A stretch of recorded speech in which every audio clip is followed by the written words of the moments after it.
ભેસ્તાન સિદ્ધાર્થનગરમાં ઝાડીઓમાં ગાયોને ખાવા માટે નાખેલા ચારામાં શેરડી લેવા ગયેલી 4 વર્ષની બાળકી ઉપર 8 થી 10 રખડતા શ્વાનોએ હુમલો કરી ગળાના ભાગે બચકા ભરી લીધા હતા। બાળકી ગંભીર રીતે ઈજા પામી ત્યાં જ પડી રહી હતી। માતા પિતા કામ પરથી ઘરે આવ્યા ત્યારે તેમને બાળકીને શોધતા ઘર પાસે આવેલી ઝાડીમાં બેભાન હાલતમાં બાળકી મળી આવી હતી। બાળકીને સારવાર માટે હોસ્પિટલમાં લાવવામાં આવી હતી, પરંતુ ડોક્ટરે તેને મૃત જાહેર કરી હતી। મૂળ મધ્યપ્રદેશના વતની કાળુભાઈ દેવચંડ અરડ હાલ ભેસ્તાન સિદ્ધાર્થનગર ઝુંપડપટ્ટીમાં પત્ની 3 દીકરા તેમજ એક દીકરી સુરમીલા સાથે રહે છે। કાળુભાઈ અને તેમની પત્ની પાંડેસરા જીઆઈડીસીમાં આવેલી કંપનીમાં બોઇલરમાં કોલસા નાખવાનું મજૂરી કામ કરે છે। કાળુભાઈ નોકરી ઉપર જાય ત્યારે તેના 2 સંતાનને સાથે લઈને જતા હતા અને સુરમીલા તેમજ બજરંગી નામના સંતાનને ઘરે મૂકીને જતા હતા।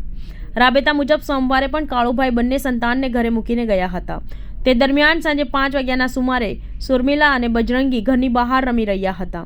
ઘરની પાસે ઝાડીઓમાં ગાયને ખાવા માટે ચારા નાખવામાં આવ્યા હતા। તે ચારામાં સુરમીલાને શેરડી દેખાઈ હતી, જેથી સુરમીલા તે શેરડી લેવા માટે ગઈ હતી ત્યારે ત્યાં અચાનક જ 8 થી 10 શ્વાનોએ આવીને સુરમીલા પર હુમલો કર્યો હતો। તેને ગળામાંથી દબોચી દીધી હતી। બાળકી ત્યાં જ બેભાન થઈને પડી ગઈ હતી। શ્વાનો તેની આસપાસ ફરતા હતા। સાંજે કાળુભાઈ અને તેમની પત્ની કામ પરથી ઘરે આવ્યા હતા। તેઓને સુરમીલા નહીં દેખાતા તેઓ સુરમીલાને શોધવા માટે નીકળ્યા હતા। તેમના ઝૂંપડાથી થોડા અંતરે ઝાડીમાં શ્વાનો દેખાયા હતા। તે દિશામાં કાળુભાઈ જોવા ગયા હતા ત્યારે ત્યાં સુરમીલા ઈજાગ્રસ્ત હાલતમાં પડેલી હતી। કાળુભાઈએ શ્વાનો તરફ પથ્થરો ફેંકીને શ્વાનોને ભગાવ્યા હતા। ત્યારબાદ બાળકીને લઈને હોસ્પિટલ પહોંચ્યા હતા। ત્યાં સારવાર મળે તે પહેલાં જ ડોક્ટરોએ તેને મૃત જાહેર કરી દીધી હતી।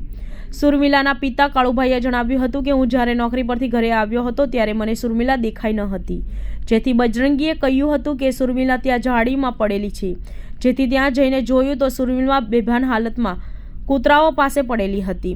મેં કૂતરાઓને પથ્થર મારીને ભગાવ્યા હતા અને 108 એમ્બ્યુલન્સમાં સારવાર માટે નવી સિવિલ હોસ્પિટલ ખાતે લઈ આવ્યા હતા, જ્યાં ફરજ પરના તબીબે તેને મૃત જાહેર કરી હતી। कालू कहाँ पर रहने का? सिद्धार्थनगर नहर पे। क्या घटना बनी, किस तरह बनी? मैं और मेरी बीबी काम पे चले गए थे। मेरी लड़की रोज़ रूम पे खेलती रहती थी। कल पता नहीं क्या हुआ, वो उधर गई थी तो कुत्ते ने काट लिया। मेरा लड़का आया था मेरे को बुलाने के लिए कंपनी में कि दीदी नहीं मिल रही है। फिर हम सब लोग ढूंढने लगे उसको। ढूंढते ढूंढते 6:30-7 बज गया था, तब जाके मिली और शिविर में लाया 8 बजे तक में, तो यहाँ पे ख़त्म हो चुके थे। कितने कुत्ते काटने में जैसा कुछ? 3, 4, 5 कुत्ते थे। कुत्ते वहीं पे बैठे रहते हैं। आपके रहते हो वहाँ पर, ये कुत्ते घूमते रहते हैं? हाँ, वहीं पे घूमते रहते हैं। आगे वहाँ पर किसी को कुत्तों ने काटा है पहले? नहीं, वो मालूम नहीं है। फिर शिविर में लेके आया? हाँ, फिर कितने साल की बच्ची थी आपकी? 4 साल की।